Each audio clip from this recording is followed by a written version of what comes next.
42. Yeah, I'm going to get started as soon as she wraps up with Melissa.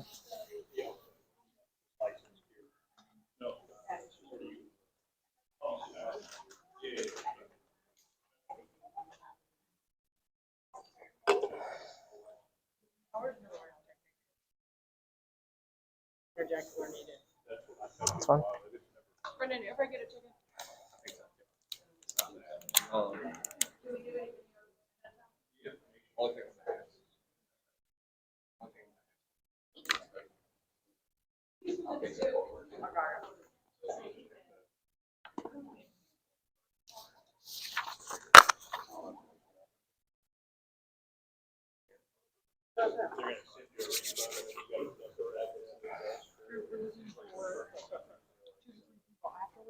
Brendan told me. Honestly, when we're done and you do the giveaways, I'm going to let you do that.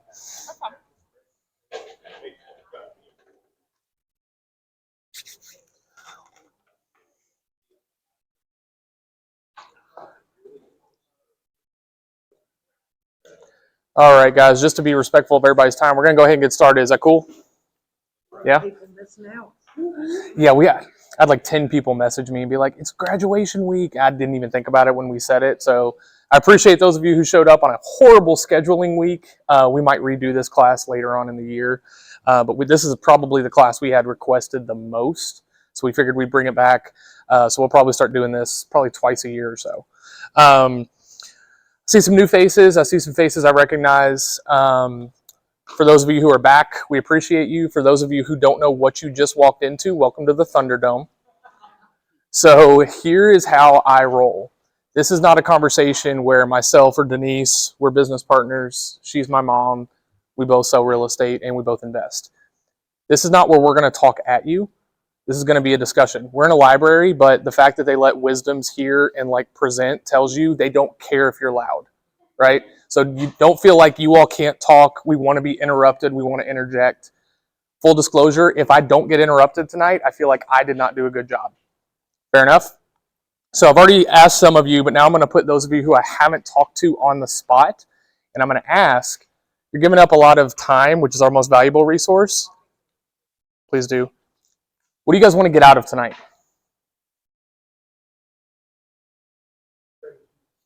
Strategies? Around what specifically?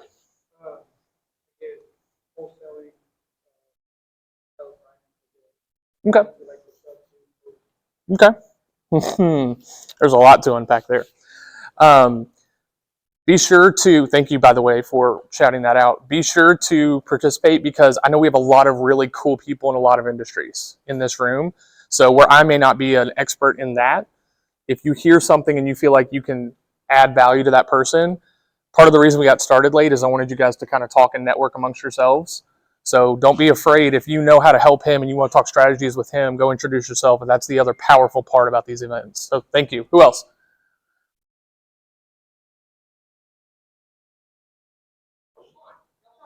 Looking for connections new to town. Continue investing. We'll probably focus more on flips while we're here. We'll look into that. So he's looking for deals. Who else is looking for deals? There you go. Go to as many of these as you can if you're looking for deals. You'd be shocked at how many deals actually happen in this room. They never hit the MLS. They never hit a wholesaler's list. They happen in rooms just like this. Thank you for saying that. Anything else? So if we cover strategies and we give him a deal, we're good to go home? My kids will be very happy to hear that. No? All right, well, we're going to warm you guys up as we go. So we'll start there. We do have some things, obviously, we are going to cover. But like I said, there's no such thing as a dumb question, a silly question, anything like that. So as we're going through any of this, if I'm going too fast, if I use lingo that you've never heard before, because investing does kind of have its own alphabet soup, right? If I'm doing any of that, feel free to interrupt me and say, hey, what about this? What about that? And if you have experience and you feel like you can add something, by all means, we want you to do that. Fair enough? There's housekeeping things. Talk about where bathrooms are. We can speak at level, right? We've got permission to do that. Melissa is here. Don't be shy. If you want more on your board, please go get more snacks. Absolutely, more waters. Yep, help yourself to whatever you need. Again, this is very informal. Do we recognize our sponsors? Oh, absolutely. Thank you for saying that. So Melissa is here because of two super cool people. One is the guy that makes sure that when your house burns down, you get a check or it's taken care of in some way, right? That's Jared over here. He is with State Farm. So if you have any insurance questions, which I don't know about you guys, that seems to be changing quite a bit right now. One of the most, I would say every single deal I've done in the last 4 months, we've had at least an insurance question, if not issue. So insurance is really quickly becoming one of the most important parts of real estate investing. Definitely make sure you know what you're talking about. Talk to Jared. And then the person who's kept me out of jail. Go for it. What I was going to say is sometimes when we're investing and we hear State Farm because it's such a traditional name, we're not thinking, I need to talk to a State Farm agent and get a quote to see what that looks like. You'd be shocked how competitive they can be. 100%. Yeah. So, anyway. And I hear they're a good neighbor. I don't know. I might be wrong. And then, of course, the woman who has probably taught me more about how to stay out of jail than anybody else, and that's Jenny Fields in the back with Borders and Borders attorneys. She actually is my, I don't know if you know this. So you did my wife's closing on her very first house ever. To this day, she talks about how you are the most approachable attorney she's ever talked to. And she talks to a lot of different attorneys. So for her job. Yeah. So she has glowing reviews for sure. So if you don't know Jenny, definitely get to know Jenny. She's been a wealth of knowledge. A lot of things that I know about real estate are because I ask people who are way smarter than me, and Jenny is definitely in that category. So those two are the reason that we're able to have the space and have Melissa here. So we appreciate both of them. Of course, I don't think you will, but that's fine. That's fine. If you don't have orders in your world and you're investing, big mistake. You need Jenny and Harry in your world, and you need orders to be there for you. You don't need them until you know you need them, right, Jenny? Yes. Absolutely true. So cool. All right. Any other housekeeping? I think we're ready. I think we're ready. Okay. So now let's roll. So I'm going to start really big, and we're going to kind of whittle this down, and then we're going to get into actionable strategies and things like that. So hang on. First, let's talk about why invest. This is where I'm throwing that out to you guys. Why do you want to invest in real estate? Actually, let's go why invest first, and then we'll go directly to real estate. Pass some on to your son. I love that. So legacy, give him something, maybe a little bit of a head start. What else? Who knows what the economy is going to do? Who knows what the economy is going to do? That's a loaded conversation. I'm going to leave that alone, but I agree. What else? Freedom. Amen to that. What else? Income stream. Why? Another one outside of just working, selling insurance. Freedom. Yep. How nice would it be just wake up on the beach just because you can, right? Who else? What's another reason we have to invest? What's wrong with just saving money? Why couldn't we just do that? Why do we actually have to put it into stuff? You guys noticed how much value your money's losing? Because they're just printing so much of it. Inflation is so high for a lot of different reasons, right? So if you're saving money, you're actually losing money because the value of the dollar is going down more than 3% per year. So you're not even keeping up with inflation if you're saving money, right? If it's in that high yield savings account. So if you're not investing, you are falling drastically behind. Don't be that person. Now let's talk why real estate specifically. What is the power of real estate? For those who have invested in real estate, why did you pick real estate? What was it about real estate that did it for you? Several different ways. That's the absolute key right there. So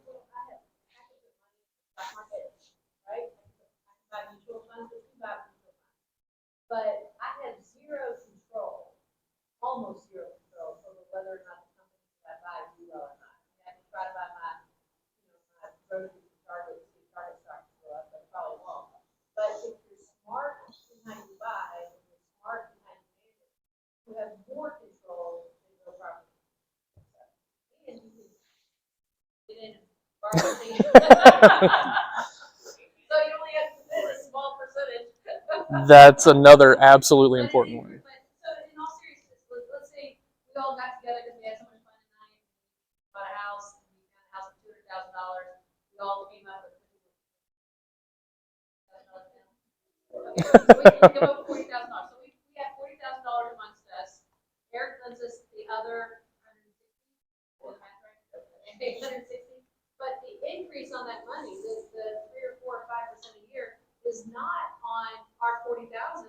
on the whole 200,000.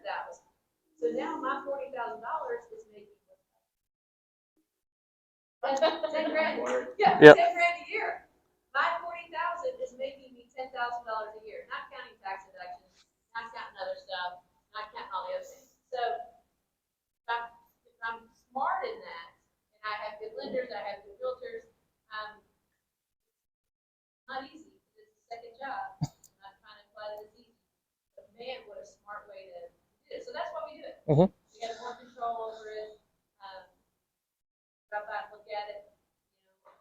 Drop out, look at your stuff. Yep. Well, and again, with stocks specifically, if they have a bad press release, that value goes down. Right. That doesn't happen with real estate, right? Stocks go up, stocks go down, and then to Jenny's point, you have no control over whether that's good or not. So this is an asset that you're going to control how it's going to operate. You're going to can't control appreciation, but you can control how it's going to actually generate that income for you. And she's exactly right. The thing that, again, I go to a lot of different ones of these. I talk to a lot of different investors. Typically, people only pay attention to one or two of the ways real estate makes money. But real estate, in my opinion, is the most powerful wealth creator out there because it compounds 4 ways. Most assets, stocks, for example, compound 2. They go up in value, they appreciate, and then you have dividends, right? Real estate, you have appreciation, you have cash flow, you have equity pay down, because like Jenny said, most people are going to get a loan for the house because it's actually, when done right, the more powerful wealth creator. So you have equity pay down that the tenants are doing on your behalf, and then you have tax advantages. So you have 4 different ways that real estate actually makes you money. Does everybody understand that? Because again, I feel like that does not get talked about enough. Everybody focuses on, I want to make $200 a door. And then when we talk to normal people about that, people who aren't real estate investors, they go, yeah, but why would I do all of this work just for $2,400 a year? Because that's what $200 a door is. Well, they're only looking at one, right? The average house in Louisville is about $300,000, give or take. Like Jenny said, we appreciate like clockwork about 3% a year. That's $9 grand that you make just for owning it for a year. Now, that's not cash flow that's coming in, but your wealth is growing by $9 grand just by owning a house. Does that make sense to everybody? I don't see as much excitement as I really thought I would. $9 grand where you didn't invest $300,000. That's exactly right. I have to invest $300,000 in the stock market to get that. That's right. But I'm only going to invest a percentage of it. Well, and Eric, I'm gonna put you on the spot, man. You showed up, so you're gonna fall victim to this. For those who don't know, Eric is a private money lender, so he is more than happy to cut you a check on almost anything you want to buy, right? If you need money, talk to this guy. So, Eric, why do you want to give people money for real estate? That sounds risky to me, right? To buy an asset? Yeah. I don't know about that, man. Why would you want to do that? Well, same thing. It's real property, so you drive by and see the collateral that you have. We, of course, within our guidelines, to make sure that there's equity deals, so even if something not go according to plan, without losing money. So yeah, I mean, all the same reasons that an investor would want to buy property makes it an asset to buy property. And then, of course, from the business perspective as well, that charge interest and fees on that money, have our money make money. Which we're happy to pay, by the way, because you help us out, we help you out. It's a symbiotic relationship. But if Brendan over here knew of a really good stock, would you give him money for that? A really good stock? No. No. And why is that? Because real estate is a superior asset. It is the safest asset that you can own. In my opinion, safer than a dollar. Because again, the dollar goes down in value, real estate goes up in value. So again, I just don't think enough people talk about this. They talk about the sexy things, right? HGTV and Chip and Joanna and whoever the new person is now, but they don't talk about the actual power of real estate. So is that clear to everybody? Does that make sense to everybody? Yes. I really thought I'd see some dancing or excitement or something, but we're going to get you guys there. All right. Yeah, get your energy up. So now let's walk through the math. I walked through a little bit of it, but now let's actually see how all four of these compound to literally change your life, right? So again, there's four different ways that real estate will generate money for you. So you'll see here we have a $300,000 rental. Now I did a fourplex. This is literally a property that is worse numbers than a listing we have right now that's available. So this is not a hard property to find, is my point. So a $300,000 property with monthly income of $3,000. Everybody following so far? Your expenses are 35%, so you take that off the top. There's your net operating income. That's what NOI stands for. Your debt service, you got a 7% rate because rates are high right now. Who's excited about 7%? No one. And yet, watch what these numbers are going to do even at a 7% interest rate. So your cash flow on this deal is about $4,200 a year, okay? So you're bringing home $4,200 for owning this and letting people live there. That's one way it generates wealth. Now the other one is appreciation. We already talked about. That's about $9,000. Equity pay down. Again, your tenants are paying your loan for you, so they're building equity on that front. That's what equity pay down is. And then the tax benefits, depreciation, and all kinds of stuff. Talk to a CPA. That's above my pay grade. All I know is real estate and taxes love each other. In 1 year, you're actually going to gain more than $24,000 on a $300,000 house.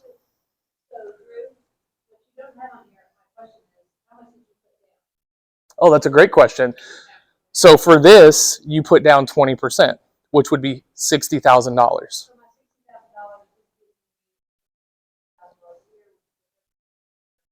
on that money.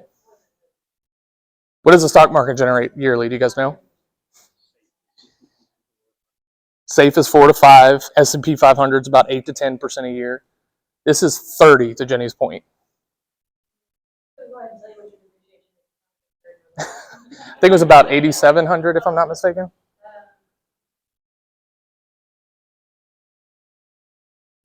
Is 8727, what'd you say? 8,700. Now, here's a stat, and I did not know this until I was preparing for this class. I didn't realize those were the actual numbers because we pitch fourplex 300,000. Like we feel like that's one of the safest things. We're going to get into that strategy. Jenny's office, they probably do more transactions than any other closing attorney in the city. Harry and Jenny have told me for years the average flip in Louisville generates $25,000 a year in profit.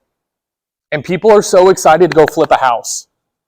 I just showed you that without selling the asset, without worrying about capital gains, without worrying about finding a buyer, how long it takes to sell, worrying about the market, this will generate $24,339. Why aren't you more excited about this? Why isn't there a TV show about this? Right? It's not as sexy. It's boring. But in our opinion, boring is how you build wealth. Flipping is sexy. It's how you get rich. But man, it can go south really fast. This is the boring way to wealth. This is how you change your family tree. Any questions on that math? I went through it pretty quick. I'm a math nerd. Numbers are my love language, so sometimes I can kind of go in a little bit too deep. Did that make sense to everybody? 35% that includes vacancy. Yes. All that. Yep. Yep. And those are pulled directly from just experience and years and years and years of doing this. Yep. So, all right. Very good. So we talked about why invest. We talked about why real estate. Now my favorite topic, why Louisville? For those of you who've been to my classes, I hope you can chime in by now, right? So Derby Week, there was a lot of stuff going on in the city. I imagine none of you saw this. Did anybody see the Wall Street Journal write about us? Proud of you for that one. The Wall Street Journal did an article about the dark horse that is the Louisville real estate market. Fun fact, whenever they write about a dark horse, it's not actually a dark horse. It is one of the favorites. And again, doing what I do, I work about 99% with investors. I get calls every single day from people who do not live here saying they want to start buying here. Kind of similar to you, but you moved here, that's the right way to do it. It is so important to me that our local community starts really taking advantage of the opportunity that is staring you in the face. Again, if you don't see how much money is about to be poured into our city, you're just not paying attention. Okay? I'm not going to get into the reasons. We can talk about that offline. I talk about it in almost every single class. Long story short, though, we're affordable. We are cash flow heavy, which in a high interest rate market is the best combo you can get, and we're safe. Real quick, the last thing I will say, these are two graphs that show the value of a house in the nation versus the value of the house in Louisville going back to the 70s. What I want you to look at is this shaded area on both graphs. That's the Great Recession. The nation, as you can see, took quite a tumble, fell 27.2%. Louisville fell 6% total, that was it, in value. So if you were in California or Florida, you had your note being called due because you were underwater on your house. For the most part, we did not have that. This is the number one reason people invest here. Everything else we've already talked about is just the gravy on top. So if you don't see that as a local, dig into the numbers and understand the opportunity and go talk to Eric. He'll give you all the money you need, because I think what is coming in the next 10 years will literally change your entire family tree if you let it. Questions, comments on any of that? You guys are way too quiet. Get some sugar in that thing? I'll say this, so what you just said about a fourplex, I heard you talk about this a while back. Mhm. But, and you talked about in Louisville of that number right there, that 300,000 for a fourplex. Mhm. In Johnson City, Tennessee, where I just moved from, good luck. You can't find it. That's There's right. no chance that you're going to find that. Like, I have a duplex that I'm selling right now that's over 300,000, and it's a C-class duplex. Mhm. It's not even a good duplex. And in Louisville, you can find those properties left and right. Everywhere. Far exceed the 1% rule, and it is exciting to see. Mhm. And that doesn't mean just West End. No, these are literally everywhere. Everywhere. Thank you for adding that. Yeah, no, these are right. Again, I'm only the example I used 300 that because we have a brick fourplex fully occupied. It's generating 3,100 and change a month. But typically when I talk to a new investor and they're like, how do I get started? I say, this is kind of, in my opinion, the safest. And I'm jumping ahead here, but that's fine. I think it's the safest because you're not relying on one income to make the payment. You have four. So it's almost, again, comparing to stocks, it's almost like an ETF, if that makes sense, where you have four different ways that you make money. If one person moves out, you still have something coming in, right? And it's affordable. It's brick, so it's easier to take care of and it lasts longer. But if you buy at the 1% rule, it's going to be really hard for it not to work out as long as you are an efficient owner, which I know all of you in this room would be because you all know really awesome people. And if you don't, again, just talk to Jenny, talk to Jared. We'll get you taken care of. Yes, ma'am. There's a great variation of rent prices, housing prices. Yes. in Louisville. What areas are you? Oh, that's a loaded question. What areas am I interested in? Louisville is very specific block by block. I'm going to tell you, if you don't know the areas, go drive through them at all hours of the day. I do that so like I can kind of tell you my experience, but it's also going to come down to what are you comfortable with. I love 40218. I love 40220. I love 40216. I like 14, 7258. I like the South End ish, and then I like kind of into that Hikes Point. I think Hikes Point has got some exciting stuff going on. And again, you can kind of hit these numbers we've been talking about. You're probably a little higher than 300 there. There's some on the market right now for like 375, but it's still affordable and it's close to the 1% rule.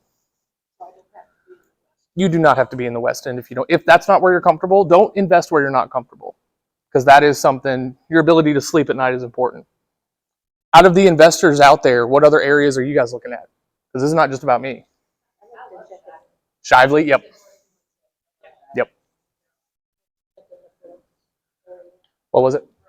Brooks, yep. I'm hearing a lot about New Albany. Oh, Indiana is exploding. Jeffersonville is also. Sellersburg, it's a little little harder to make the numbers work there, but again, if you can find one out there, it makes a lot of sense. There's so much excitement and so much money coming into the city and different economic investments. It's almost like throw a dart and you're probably going to hit a good area. But drive through it in the morning, drive through it at night, and you'll be able to figure them out. Any other areas anybody's excited about? Do you have areas you do or don't lend to? Really with it. Yeah.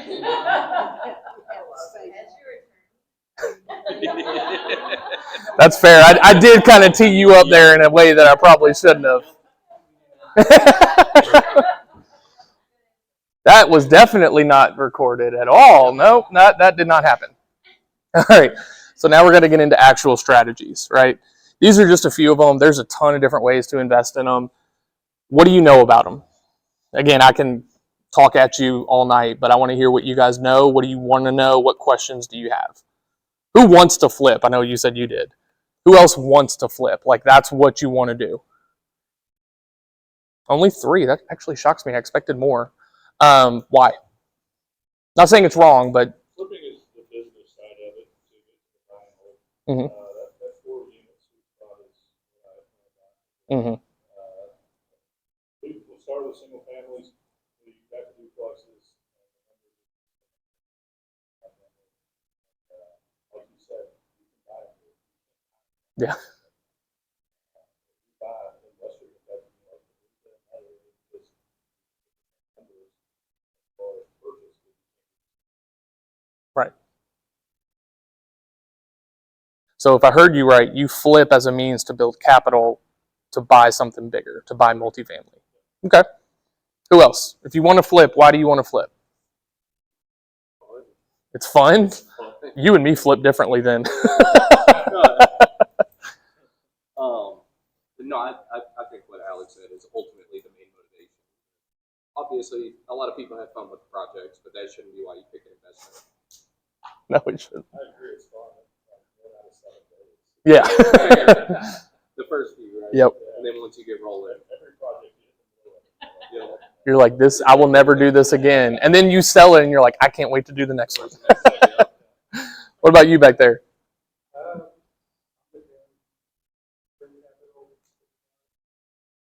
But me personally, I like to. Mhm. I see like the blue area. Mhm. Kind of like when like you really bad and all. It's really good. That's what I like to do. When something bad starts on. Mhm. And I love that. I don't know the last time I was in a room where someone said, I want to flip to help the community. You're the kind of person that, candidly, I would like flipping. So don't mess it up. Anybody else love to flip? I have a mixed bag of feelings on flipping. Jenny, what are your thoughts? I'm terrible at it, but I'm good at it.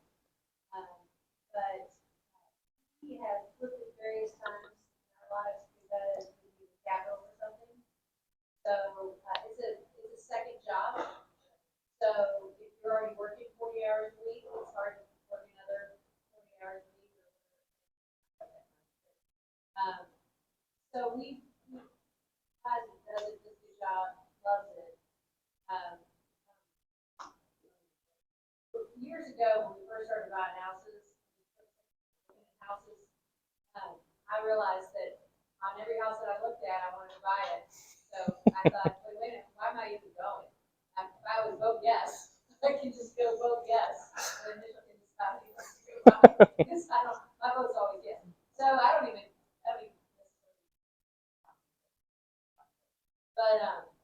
But that's why we do it. Mhm. But the real, true, long-term wealth building, you gotta buy a home. Thank you for saying that, because that's exactly where I was going to go. And it was kind of echoed in everything you all said. Flipping is great. I have nothing bad to say about it, but it is a job. It is an income. It is not true wealth building. It's what you do with the money that you make with flipping that actually changes lives. And again, I feel like that gets kind of lost in the Chip and Joannas and everything else. Again, they're doing that as their job. They're not doing that as a way to invest in real estate. Are we all clear on that? Flipping is great. Keep doing it. If you need money, again, we have someone who can help you with that. And it's a great way to build capital, but it's what you do with the capital that you make that actually matters. I said earlier, $25,000 is the average profit on a flip. After taxes, what does that work out to?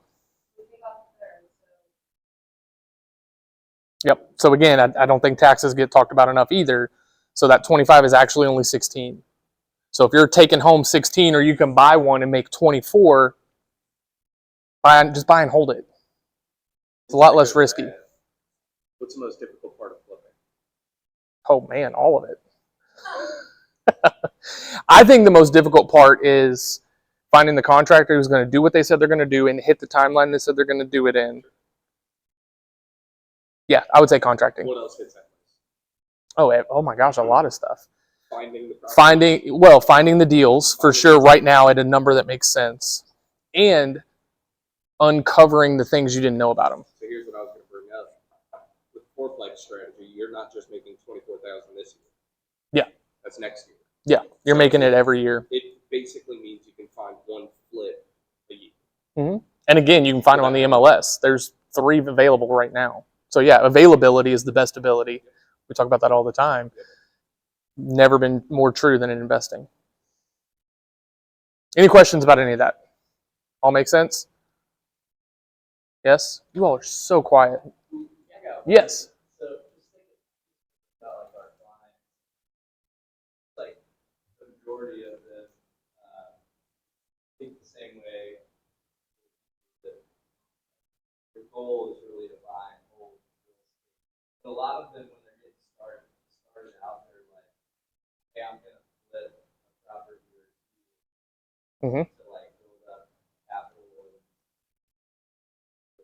Like, what are your thoughts on that? Like, is that a common way? Do you think sense?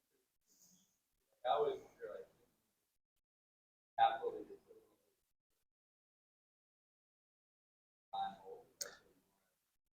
That's what I would do. I mean, again, it comes down to risk tolerance. It also comes down to, I think it's common because the era we live in, social media makes it seem way easier than it actually is, way quicker than it actually, and I think it paints an unrealistic picture that people get excited about.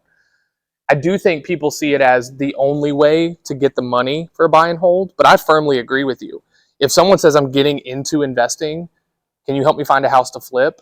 I say no, but I can help you find a house to buy as a rental.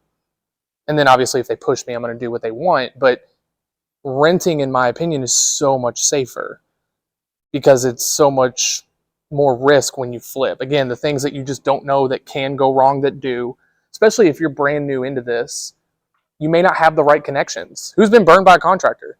I've been doing this a decade. I've been burned by multiple, right? And this was like as recently as 2 years ago. So it happens.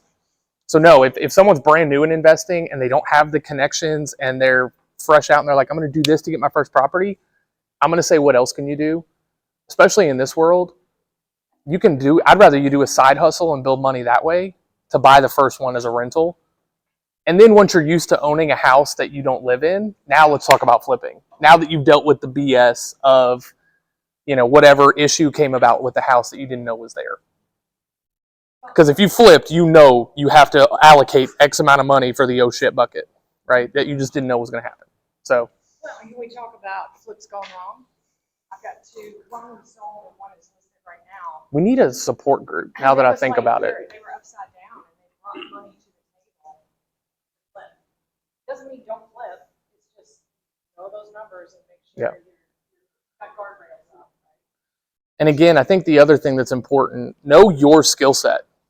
What do you bring to the table? Right? Like for me, it's market knowledge. Where can I use that for flipping?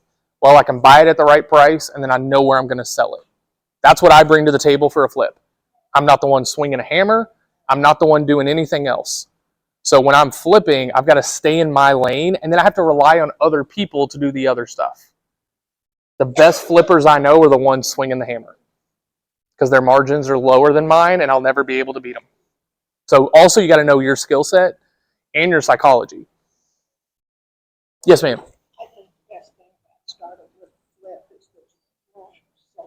Oh, you definitely learned. You do, you learn not to. Yep, trial by fire. But you learn what can go wrong, you learn lots of things, Hmm. you learn contractors, you learn tons of stuff for starters. So Absolutely. not only the good stuff, It's usually not the good stuff, but you do learn the good too, also. Yeah. and you learn how to choose the right way to do things. So when you go to look at a house that you want to keep, you know what's Then you know what you got. You know what's wrong. Yep. You know what it's going to cost you. Absolutely. Do you want to say something? Yeah, I'll say to Eric's question, I did it exactly that way. Bought our first one, we actually paid cash for the whole thing, did it ourselves, everything. And the second one, we saved up to 20% out of it, you know, and the reason that we're switching to flipping is this stuff. Honestly, it's literally, most of us have good jobs. I had a good job, but really, we had good jobs, and we're very much conservative people. We save our money, don't have kids, they would like entire year to save up that down. Flip and buy a whole, do it so much quicker. Now you got Mhm. revenue. I think that's a reason why. A lot of people, I don't think, understand the BRRRR strategy and things like that, either, or, you know, as a, on a credit out on the equity, do it faster. That's why a lot of these people jump and it's sexy. Well, and I appreciate you pointing to me when you said sexy, but there's the energy. But I do think the other piece that you said there is important. You pay cash for the flip. Where I see a lot of people make a mistake is they don't have the capital to pay cash.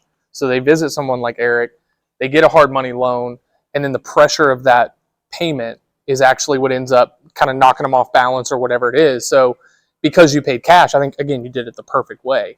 You're conservative, and I think people just get too aggressive, right? So the way I think about it is a flip to me is like a home run, right? To use baseball terminology, a rental is like a base hit. So who knows Babe Ruth? I can't stand baseball, but I know Babe Ruth, right? Who knows? I got to look up his name. Who knows Ty Cobb? Does anybody know that? There's a few of you. Wow, I'm shocked. I had no idea who this guy was. Ty Cobb was in the inaugural Baseball Hall of Fame class with Babe Ruth and got more votes than Babe Ruth. Do you know why? Ty Cobb had 4,189 base hits, only 100 home runs.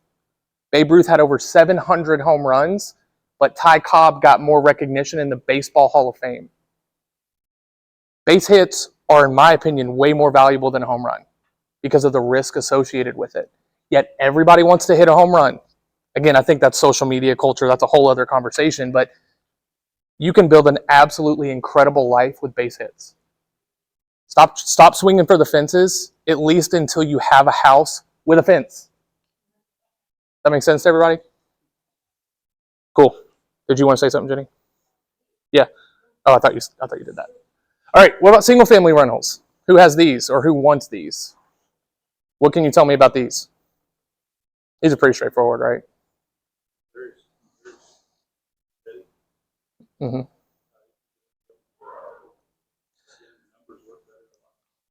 Who's having success with these? Who's having success buying these right now? Because I want to pick your brain. Do you know anybody having success with these? Flippers? Who's buying single family rentals and making money with them?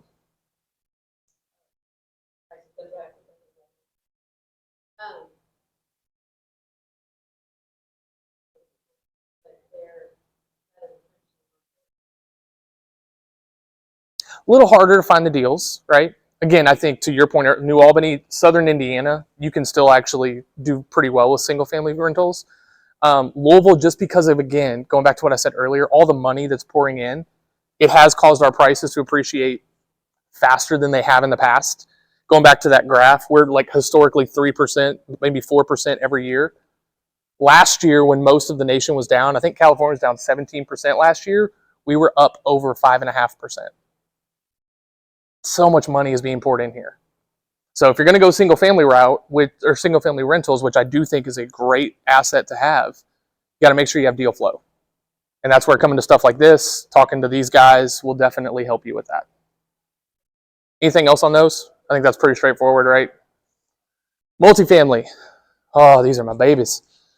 Who does multifamily? Who likes multifamily? Who has questions about multifamily? We're going to get into a very specific strategy that we've started using as the rates have gone higher as a way to protect yourself against that. But before we get into that, what else do you guys want to know about this? Nothing. Absolutely. You can talk to Brendan afterwards. We have a great fourplex flip that could be a buy and hold or flip. More like a buy and hold on a multi. It's a 4-unit. Fantastic deal. The money brings money into the deal. Meet us after. Yeah, meet us after. I never know the street number. Don't laugh. It's always I know the street name, not the number. On the market. It's on the market. No, it's a different one that he was talking about. Yeah. Yeah, the one I mentioned earlier is a different one. Yeah.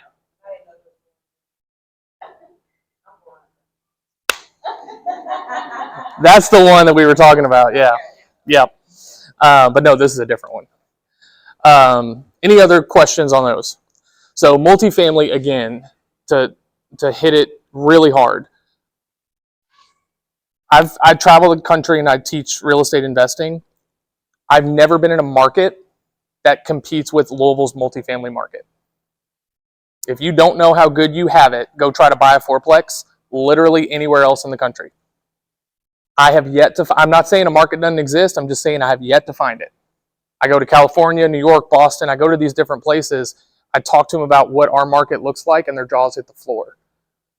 Understand how good you have it here and take advantage before somebody else takes advantage for you. I'd rather it go to your kids than some random person who doesn't even live here locally, right? We need the local people to get behind this. What do we do better than any other market? A brick fourplex. Going back to the example we talked about earlier, that is the number one way to invest in the city of Louisville. And again, all these big money institutions are starting to come in here and buy them all up. Don't let them. I'd rather you buy them or you buy them or you buy them. Yes, ma'am. Yes. On the multifamily, what if you just want to start out with a duplex, live in one side, fix one side? House hack. Yep. Riskier than doing a multifamily and live in and vertically out?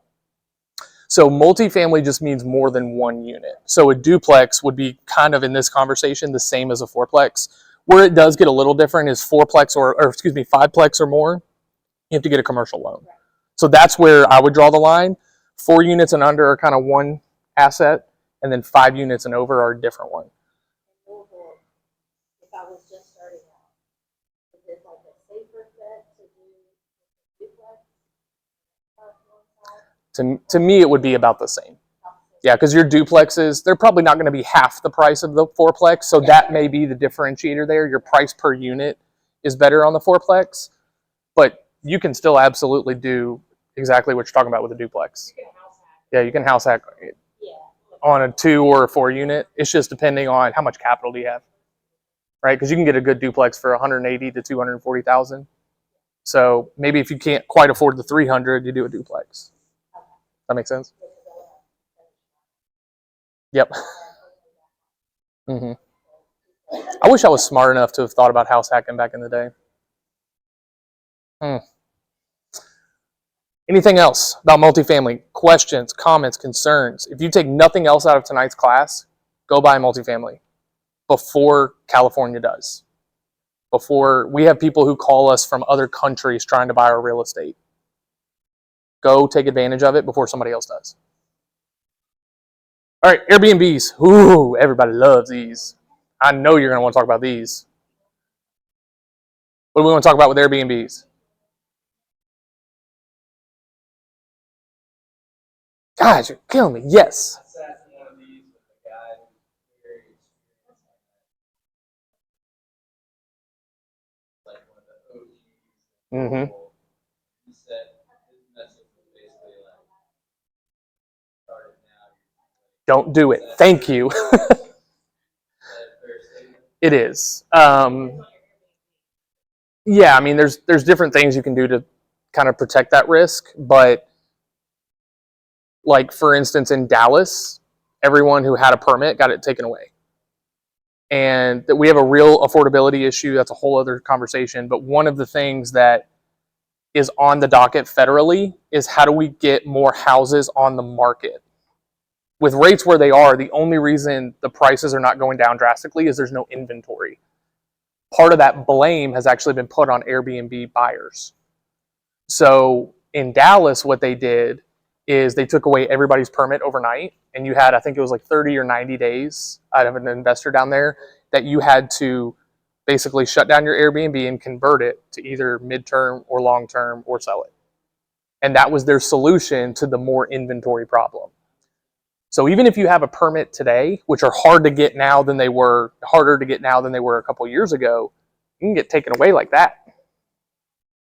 So that's where it gets a little dicey. Now, if it's commercially zoned, I mean, there's other things that you can do to protect that downside risk. But to your point, if you're just now getting into it, I would really, really think about maybe a different strategy, or think about the way to mitigate the risk that you're taking. Run it as a long term in your underwriting, and if it still works there, buy it.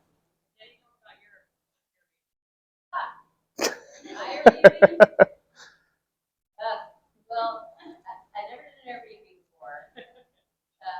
I did one just to try doing an Airbnb, and I would not recommend.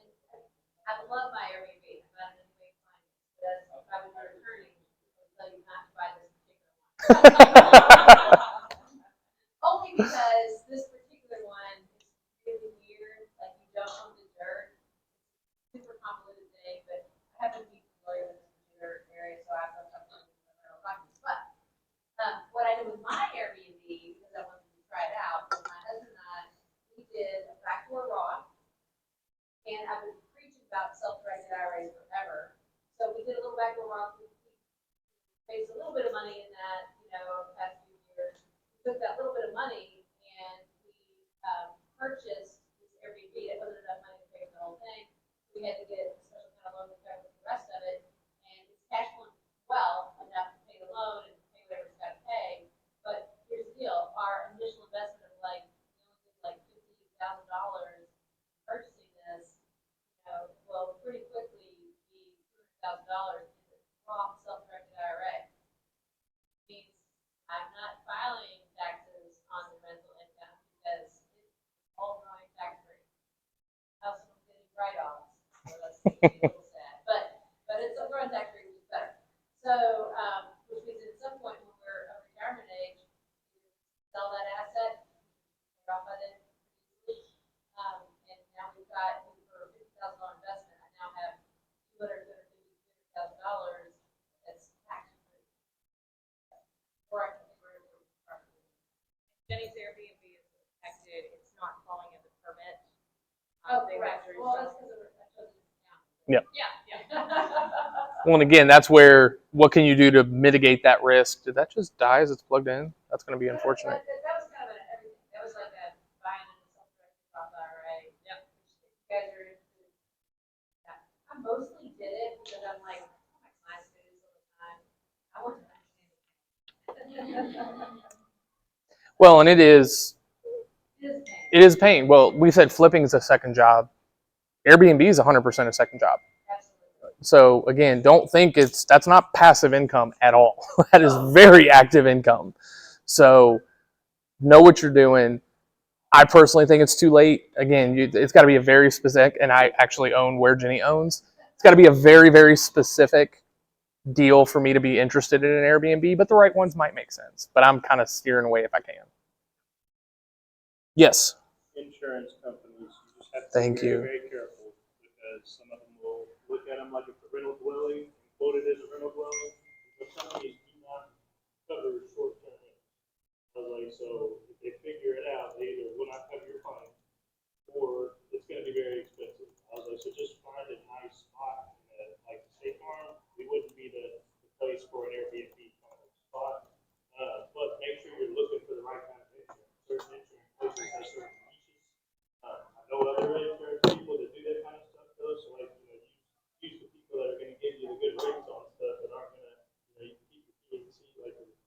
personal line somewhere, keep rentals, you know, like Airbnb and another spot that's going to speak better rate on it.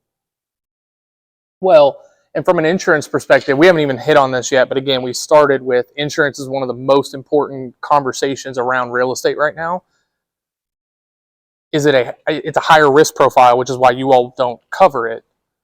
What, if anything, can an investor do to offset that? Our fear a lot of the time is anything that's vacant. Sometimes Airbnbs tend to go a little more like, you know, time without having people in them. So that's one big thing. Second piece is you just don't know who they're bringing in, you know, every week. So I mean, think about it just like, you know, y'all kind of understand the risk. You know, every single person that comes in there is going to be different. They're not always going to be good, but the returns on them are very nice. So it's all about, you know, numbers. But you do have to find the right spot because, like, we don't touch it. That tells you anything. It means that we're like, hey, there's definitely some risk. But there's big returns. There is. Like if you have them in certain sweet spots, like I know a lot of people that were renting right around Derby time, all along those strips down there in houses, and they were redoing those. They were super popular. I was like, and they're bringing in stupid return, but you have to go find insurance that works. And if you go get a policy that's a rental policy, and you find out it's not covering a short-term rental, you're not going to get covered if something happens. But some of these companies online will write them. People just don't know. And they're going to charge you through the nose for them. Yeah.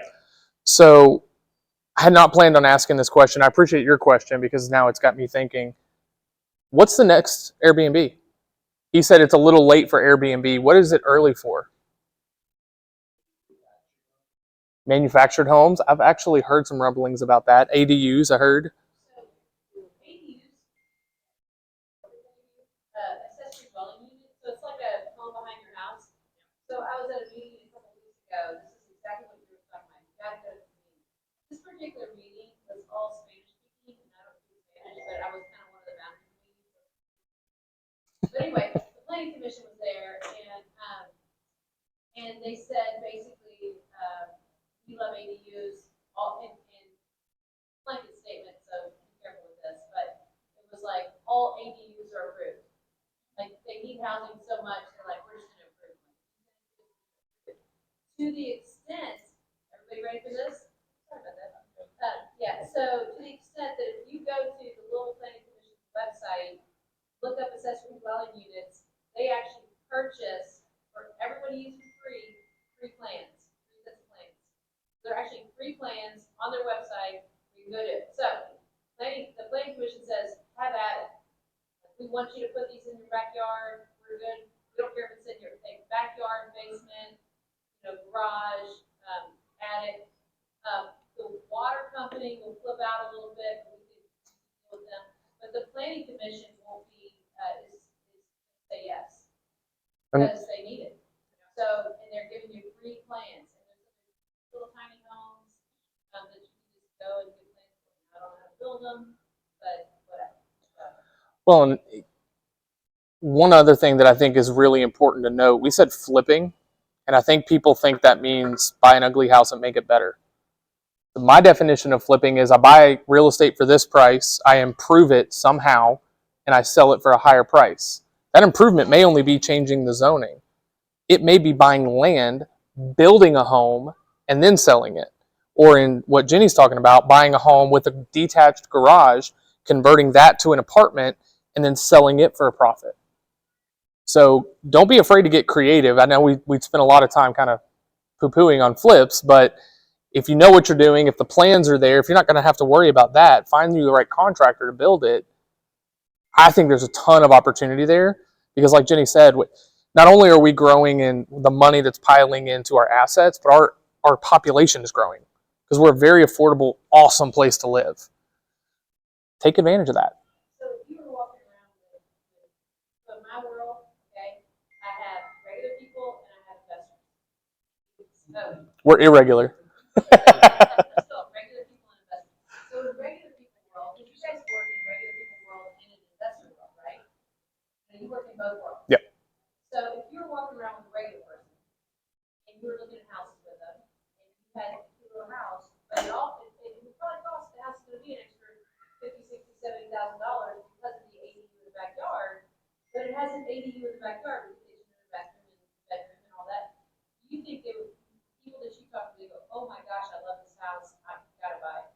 No, not unless they need a grant. And really, they wouldn't, if they're not looking for that. Well, I would say in a different way. There's that for sure. I think what they would like more, the reason people have slowed down buying now, rates are so high and affordability is a problem. The solution, the amount of people who want a house hack, going back to what you said earlier, has exponentially grown. So sometimes people will say, how can I lower my monthly payment? That's what I would say. Hey, buy a house with an ADU, get you a buddy or a friend or a family member, give them a deal in rent, help them out too, but then you're lowering your own monthly payment by doing that, because that $50,000, $60,000, whatever you're going to charge in that ADU is going to make up for that difference in a mortgage. So that's how I would look at it. It's a different form of a house hack that you're not having to share a wall or something like that if it's a detached garage that was converted or something like that. So that's kind of the conversation I have more often than not, because we're working with a lot of first timers and things like that. Typically people who are moving up, they might not see it that way, but first timers are kind of, I don't want to say desperate, but they are really looking for a way to make houses more affordable. Yeah, we're gonna go back to something you said. Planning and zoning is very open right now, guys. Since the Great Recession, millions of homes short across the United States. So when you change the zoning and take a regular home into a duplex, triplex, or whatever it's gonna be, or you can build a home, or you can come up with an ADU, planning and zoning is all for it in most cases. It's not a guarantee, but in most cases it makes sense because we need homes. We only have so much dirt to give. We need homes. So planning and zoning more often than not is open for that. Well, our local administration has said we need 30,000 more dwelling units by 2030. And for reference, only about 3,500 apartments are being built around the city. So that's a big gap. So you would really be doing the city a favor. And if you're an investor, being on the city's good side is a very, very good thing. Who asked that question? That was a great question. Mm-hmm. Co-living? Yep, that's another big one. Absolutely. What else? What else are we early to?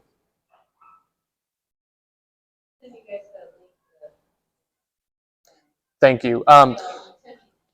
At the end, guys, we have our eval sheet that we always do after every class for you all to let us know how we did. Once you fill that out, we'll get all your email addresses. I will forward what Jenny is sending us, so you guys have those plans that she's talking about. Yep. Advantages and disadvantages of Section 8. Ooh, Section 8. Who loves it? Who hates it? Be honest. You love it and you hate it. It is a love-hate relationship. Well, I think you love the program. You don't love It's better. how it's run. Section 8 is awesome. Section 8 is absolutely awesome.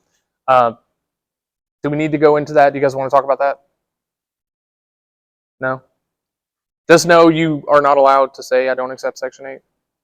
That's not something that's allowed. So, but Section 8 I think gets a really bad rap, but it is a great way to have a rental property.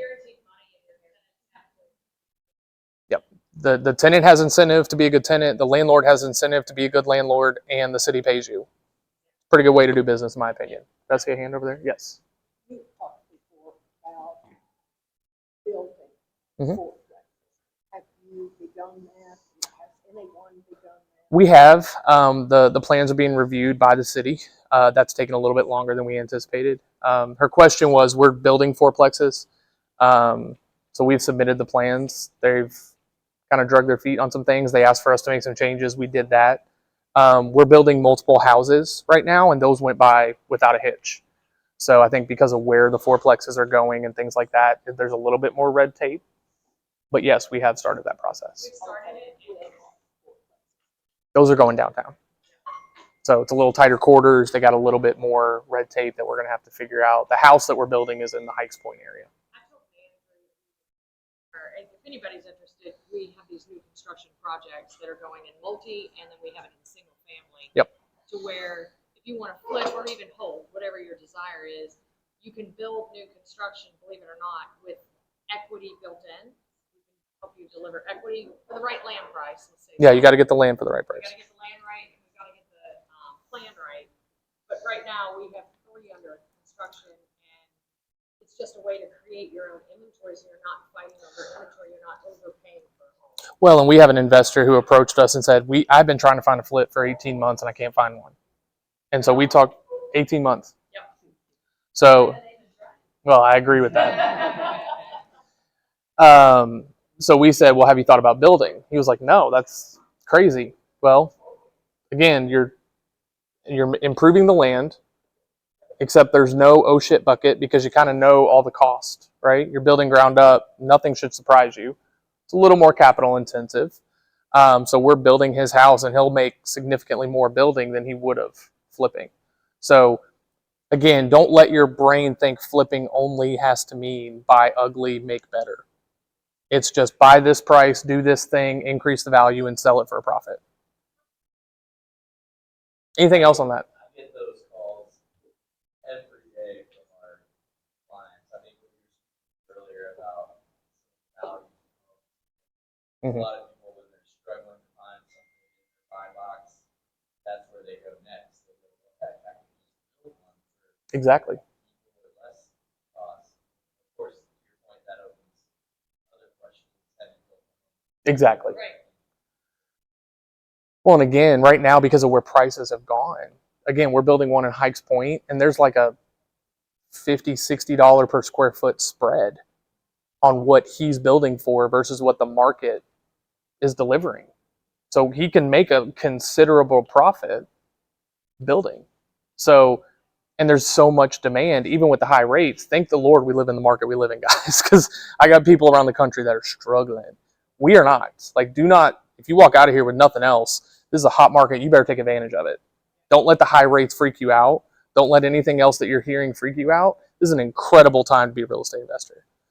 So, but yeah, I mean, I haven't seen a $50, $60 spread on a flip in a long time, and that's what he was able to get. So, exactly. It's a little bit easier of a sell when you're going to sell it. You can sell it before it's done. There's just a lot of advantages to it. So, And if you hold it, that 35% expense ratio that you're showing, you can lower that at least in the first couple of years. because you're lower maintenance. Right, because you're lower maintenance and things, so that money's going to your pocket. Yep. Just lots of advantages. Yeah. What about buying, say, like 5 houses? Mhm. Yeah. Yep. And then rebuilding like 2. Mhm. It's definitely possible. As long, yeah, it comes down to as long as the city's okay with it. That's what it's going to come down to. The guy that I was just talking about building, he had a structure on the land that he had, and we knocked it down, and it was within the build cost. So you can absolutely do it. It's just what's the cost of that, and then what's the cost in the new construction, and does it make sense? So you can get like investors. Get like investors. Absolutely. You get building and As long as you're cool with that and they're cool with that, absolutely.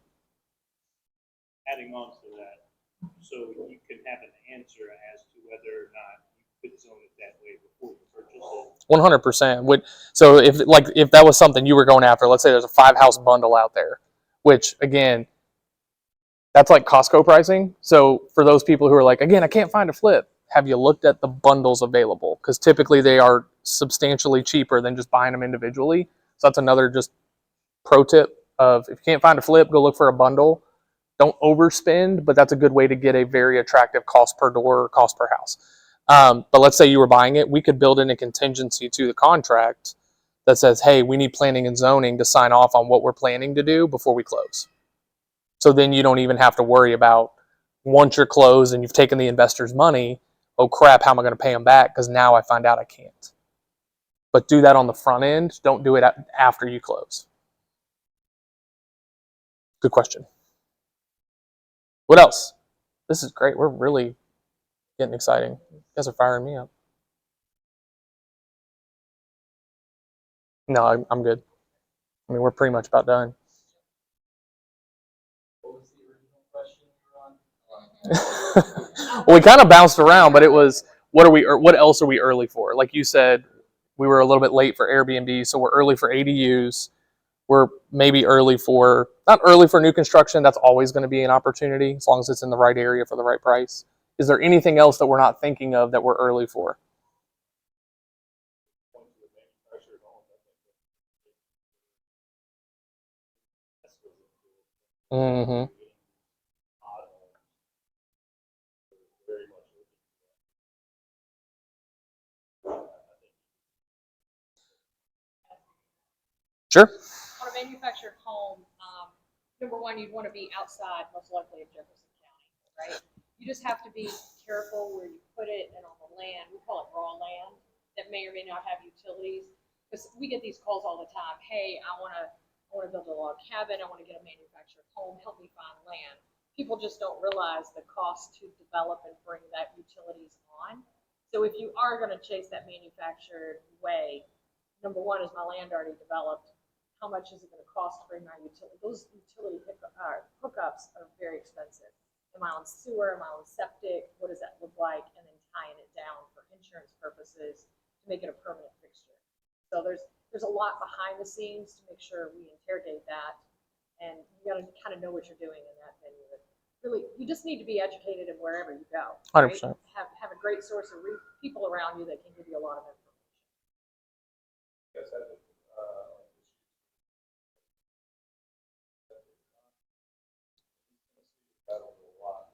Define issues. so many mountains that Oh, like it won't pass a perk. won't pass a bird,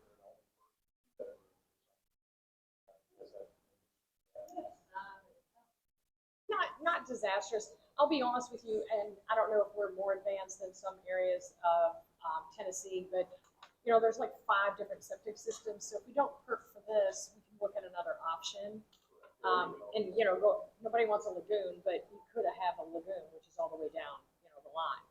So it depends. It's very land specific, but you can backfill the land, put some dirt in, and then retest a year later. So, but if we're investing, we don't want to do that, Correct. right? Yeah.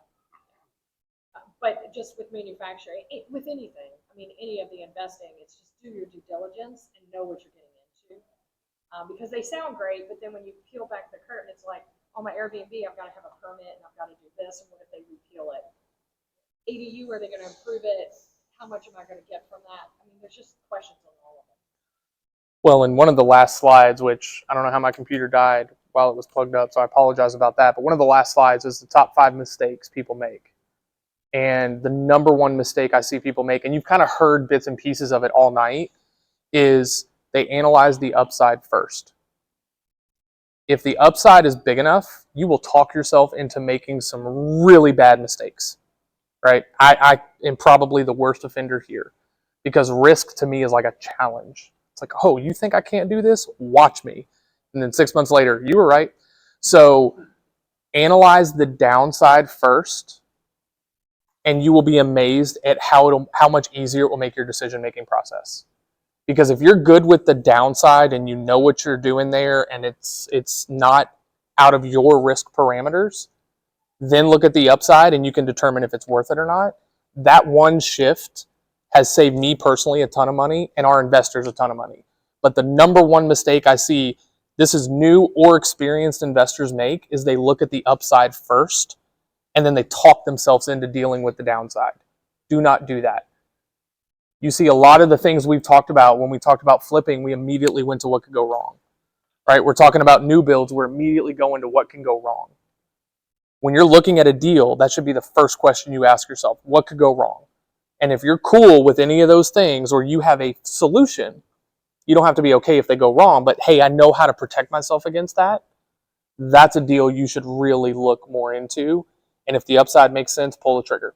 That'll also get you out of the analysis paralysis, is if you look at the downside first. Because if you get through the downside to look at the upside, you've gotten yourself out of the analysis paralysis.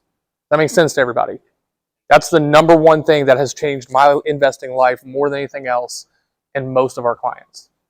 What are you saying? investors hate the unknown and the variables. They do. But you got to know the variables. That's the key. And then you got to plan for them. Yeah, the unknown variables are where you get your, what handed to you. Well, because if the deal makes sense in a higher, like we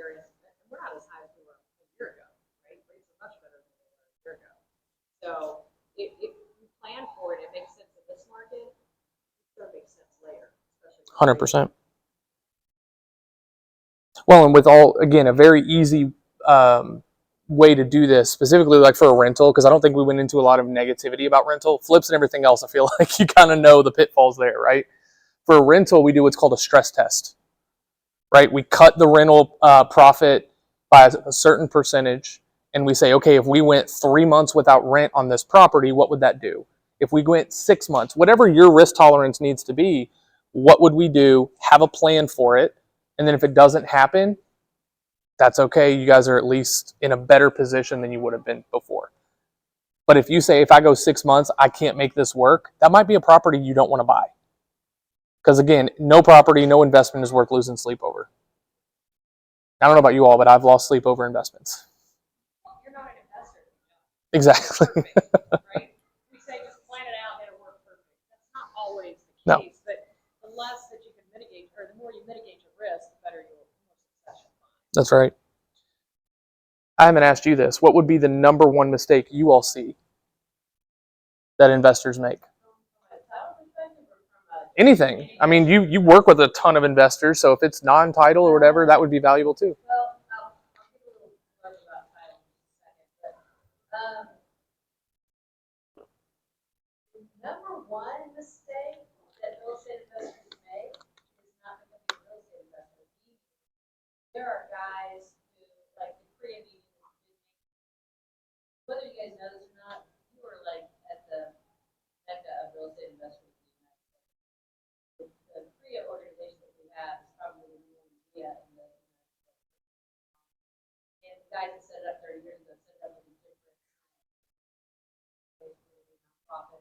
All the rest of them are for profit. So it's really amazing what they've built. So they have 800 to meet the fourth Thursday of every month, right?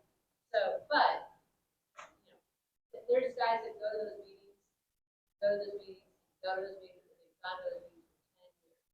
They bought the first shot. They're waiting for the perfect deal. Well, all of them actually, there's no perfect deal. I'm waiting for a perfect deal too. Every deal has problems. Every deal, you know, there's houses that Mitchell and I flipped where we broke even and we were like, awesome. Like, yay. You know, Mitchell will joke, I got a good set of tools out of it, got some good education. You know, yay. My number 2 mistake was waiting too long. So I think that's a big one for sure. Yep. I will say, please, please, please, please, please, please, please. Hear where you close, but please have somebody run for you. And always buy owner's title insurance. Always. Always. So whoever sells title insurance is paying for selling title insurance. So if you buy title insurance from me, I can pay for selling it, right? Okay. Whether you close with me or someplace else, I'm going to say buy owner's title. Buy owner's title. There's risk when you are a real estate investor. Risk for the property condition, the title condition. Can't help you with property condition. Title condition, owner's title insurance. Where would that pop up for people who may not know? What would be something title insurance would help you with? So, last week, I got a phone call from a client of mine that builds houses. He had a vacant lot. And he closed about a year or so ago. He closed in his own name. And he said, hey, my property is on the market. It's pending under contract. I didn't list it. I didn't sign a contract. I didn't do anything. I said, hold on for a second. We're making phone calls. So somebody pretended to be him. My name is Jenny Fields. His name is not Jenny Fields. But they got the email address jennyfields@outlook.com. Shot an email to listing agent, not these guys. Listing agent. So shame on listing agent who did zero due diligence on who was contacting them, and they accepted the listing, put it on the MLS, got a contract on it, and they were headed to close. They were 3 days to close. So, I mean, it all worked out in the end, but nevertheless, weird stuff happens. So there's fake deeds out there. There's unreleased mortgages out there. There's which isn't that big and scary, just scary. There's people who did not, there's all kinds of stuff out there. And just like any other type of insurance, you don't know how bad you need it until you need it bad. So just get it on every one, and then the one time you need it, you don't have to worry about it. It's just like regular insurance.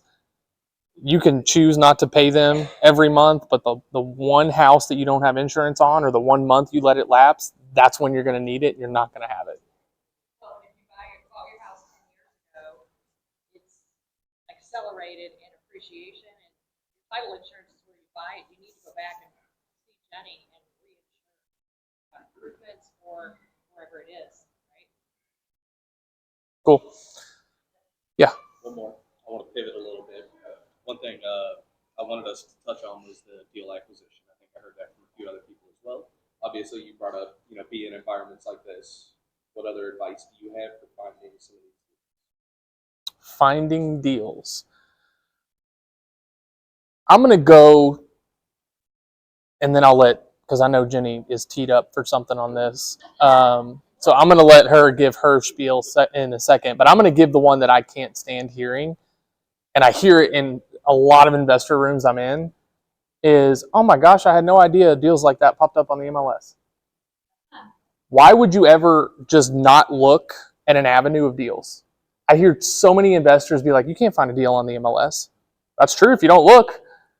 But I'll be honest, I've seen a ton, especially recently, a ton of deals on the MLS. So again, I don't think that gets said in those rooms. Like, they'll talk about driving for dollars. They'll talk about the different apps that they use to find the owner and all that stuff. You can go, all of that's out there. Look on the MLS. It's easier than you think, especially right now. What do you look for to make it easy to filter through? Well, How many properties are in MLS right now? 30, well, yeah, it depends if you add them all up or not. 3,400, something like that. So how do I feel? I mean, it would be based on your buy box. Is that where you're going with this? So,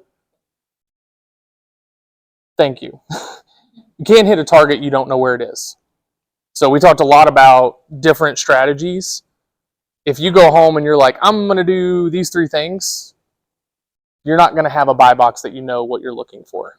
So when we say buy box or criteria, you want it as specific as you can get it, because then you can just put it in the MLS and filter through and figure it out very easily. Who has a really good buy box they're proud of? I would imagine you do with your experience. Can I put you on the spot? Yeah, you can put me on the spot, but I suck. Thank you for your honesty. I appreciate that. We've got the shiny object syndrome over trying to figure out which one we are. And really what we settled on is almost exactly what you put out there. That 4-unit over and over and over. We want it to equal the 1% rule. So really we look for, that's our number one criteria. More Yep. the number in the deal than what the deal itself is. Yeah, the 4 units to where you get the great return on investment. You got all the ways. You get appreciation, bonus appreciation. So that's really where we're at now. Single families, we're very much that's the approach we're looking at. We like it. I like to buy my flips to where if it's the fan, I can system. Yep. Right, you gotta have an exit strategy. That's really it. If I can burr it and get out and break even, things really impact somebody else heard before. Mm-hmm. That's kind of where we always try to buy. Yep. Burr method, that's a very specific criteria, right? The 1% rule, that's a very specific criteria. You can punch those numbers in 5 seconds, right? The one that we're using the most right now on those fourplexes, we call it the 110 method. Buy at the 1% rule with 10% increase available in rents, because most properties in Kentucky or in Louisville have not had their rent increased over the years. So buy at the 1% rule with 10% rent upside, and that'll protect you from the interest rates we're currently at, because the 1% rule is about a 7.8% cap rate. And if rates are at 7% and cap rate offsets the debt, you now know you're profitable day one with upside. And that at a 7% rate will actually increase your profit by 82%. So I know real quick on a fourplex, if it's $300,000, check. It's got $3,000 a month in rent, check. Can I get $3,300 once I stabilize? Check. Let's go either see it, make the offer, whatever the next step is. So that's real quick that I can just boom, boom, boom, and I know if it's a good deal. One of the things that I do look for in I always want to be able to force it. Yeah. Either I'm squaring in a room and now I've got 3 bedrooms instead of 2 bedrooms. I love getting a separate garages. Mm-hmm. ADU, yep. 3-2, certain zip code, certain price. Like, get very specific with it so you know what you're looking for. So I think we're up against time. I'm going to keep going just to make sure we get questions answered. So we're going to open it up to questions. But if you all need to go, you're not going to offend me. How are we going to do the eval? Pull it up there, and then if you'll just go around. She has a QR code. Do that. It just tells us how we did tonight, and then we'll get your email and send you those plans Jenny was talking about those ADUs that are out there. So we'll forward that email to everybody. Also, can I make an announcement so you can start thinking while you're taking questions? We have the drawing. We've got 3 nice little door prizes. If anybody will stay after we finish, we would love to do a little video clip, maybe 2 or 3. I don't care if everybody wants to do it. But if you do that, we'll give you an extra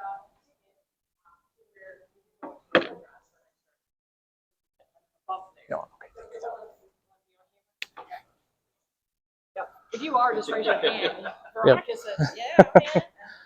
All right, so now going back to those. Yes, ma'am. How does the appreciation on a fourplex compare to appreciation? So the funny thing is, typically with multifamily, their appreciation is based on rent appreciation because the value of a multifamily is based on the rental income that it generates. Rental, yep, that's right. Rental appreciation has followed home appreciation almost exactly to the percentage point for the last 50 years. So they have essentially appreciated basically the exact same as long as you push the rents. That's the kicker. If you have not raised your rents, then you have not got that appreciation. So that is one thing with multifamily. You do need to make sure you continually charge market rent to be able to see that appreciation.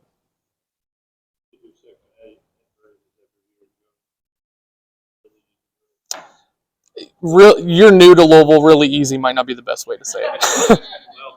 They're great. Don't get me wrong. They're just a little slow. It's gotten a lot better over the past 2 years. Yeah. Anybody else want to do? Yeah. What other questions, comments, concerns? We covered a lot of information tonight. I talked a little bit more than I usually like to, but that's okay. But I do want to make sure, because you all gave such an enormous amount of your time, that you guys got value out of tonight. So if you did not get value, this is your opportunity. What else do you want to know or talk about? Who's looking for a deal? Brendan and I are going to come around. Like Brendan and I are coming around. We're going to do a QR code right through. And we're giving you a free appetizer. Compliments of Melissa over there. The Texas Roadhouse. So everybody, oh, yay. I did marketing for Texas Roadhouse and now All right. Just to be clear. So who's looking for a deal real quick? Everyone's hand should be raised. That's a trick question. If your hand isn't raised, raise it now. Tell one person in this room before you leave what kind of deal you're looking for. Just get in the habit of doing that at every event you go to, and you'll be amazed at how fast you find a deal. That guy that I was mentioning earlier who couldn't find a flip in 18 months, don't be him. He couldn't find it because he wasn't talking to enough people about it. Fair enough? All right. No other questions, comments, concerns? Tell us more about ADUs. Obviously, you put it on a piece of property. Basically, what are the requirements? You can put it in Facebook. How stringent are they? As long as they're livable and they match the city's definition of a livable unit, you should be fine.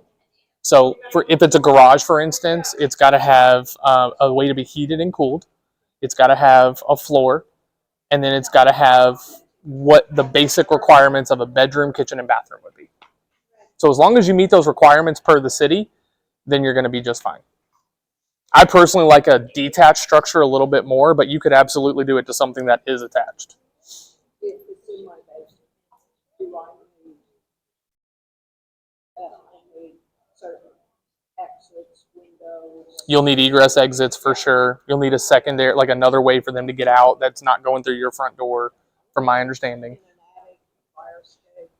I don't know about the fire escape. I would have to figure that out. That would be a planning question, but I would think that would be sufficient. How much room do I need on my lot? I mean, as long as you're following your deed, normally your deed will have restrictions on it, like you have to be this far off the property line on so many ways. As long as you follow those, you should be just fine. So it's not going to be as much as you think, because you could literally build a tiny home, like 400 square feet. It doesn't have to be like a 3-2 or anything like that. So you can actually put it on almost any lot in the city. But everything's going to come down to planning and zoning. So, but like Jenny said, they're ready to give it to you. You just got to show them the right plans. I think when we look at the plans she sent out, and we send that out to everybody, that'll probably answer a lot of those questions. And am I right